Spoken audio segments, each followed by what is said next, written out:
जो रोग ख़त्म ही नहीं हो रहे हैं, कि बस परेशानी ही चल रही है, अब तो ये रोग जा ही नहीं रहा है। तो उसके लिए आप ऐसा करना, आप जैसे सुबह मंदिर जाते हो, 1 लोटा जल चढ़ाते हो भगवान शिव को, आप 1 लोटा जल गंगा जल डाल के भोलेनाथ को चढ़ाइए। और दूसरा आप ये उपाय कीजिए, जैसे एक लोटा जल आप लेकर जाओगे, 1 लोटा जल में आपको इत्र डालना है। आप इत्र डाल के वो भगवान भोलेनाथ को चढ़ा दीजिए।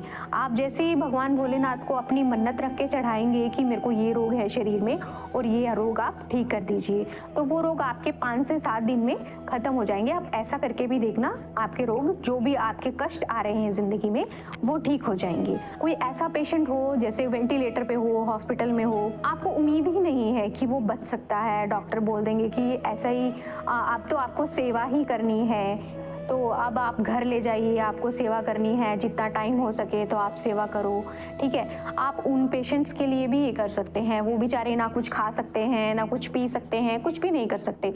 आप एक काम कीजिए उनके लिए, जैसे वो अब खाने पीने का वो डायरेक्ट मुंह से नहीं ले सकते, लेकिन उनकी जो नाक में जो पाइप लगी होती है, आरटी डली होती है, उसके थ्रू हम उनको कुछ खिलाते हैं, पिलाते हैं जैसे, तो आप उनके थ्रू भगवान शिव से 1 लोटा जल जैसे हम डाल के आते हैं, वही जलाधारी से आपको जल लाना है, उंदकेश्वर महादेव का नाम लेके, और आपको वो जल उनको वो आरटी के थ्रू आपको उन पेशेंट को पिलाना है।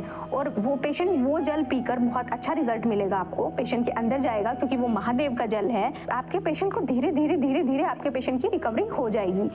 बेलपत्र हम नहीं खिला सकते ऐसे पेशेंट को, हम मतलब उसको कूट के भी खिला दें, जो मर्जी करें, लेकिन वो प्रॉपर तरीके से हम नहीं खिला सकते। तो उसके लिए आप क्या करेंगे, महादेव से औषधि मांग के आपको एक बेलपत्र लाना है और वो बेलपत्र उस पेशेंट के पास रख देना है। जैसे वो बेलपत्र उनके पास होगा तो उसका रिजल्ट भी आपको बहुत अच्छा मिलेगा, मतलब धीरे धीरे वही सेम रिकवरी उनमें लगेगी आपको। आप आजमा के देखना, ऐसे बहुत से पेशेंट ठीक हुए हैं। कोई ऐसा है तो आप उनको प्लीज बताना भी ये चीज, और आप अगर कुछ आपके घर में, आपकी फैमिली में कुछ ऐसा कोई पेशेंट है तो आप उसके ऊपर भी ऐसा करके देख सकते हैं। ये चमत्कार उपाय है, होगा आपका पेशेंट ठीक इससे। इस ऐसा पेशेंट होता है, मतलब ये एक टाइप से कोमा में होता है, बेचारा ना कुछ बोल सकता है, ना कुछ कर सकता है, सिर्फ देख सकता है और सिर्फ सुन सकता है। लेकिन सुनने की, जो सुन सकता है ऐसा पेशेंट, उसके लिए भी बहुत अच्छा है, क्योंकि भगवान ने बहुत ऐसी चीजें बनाई हैं।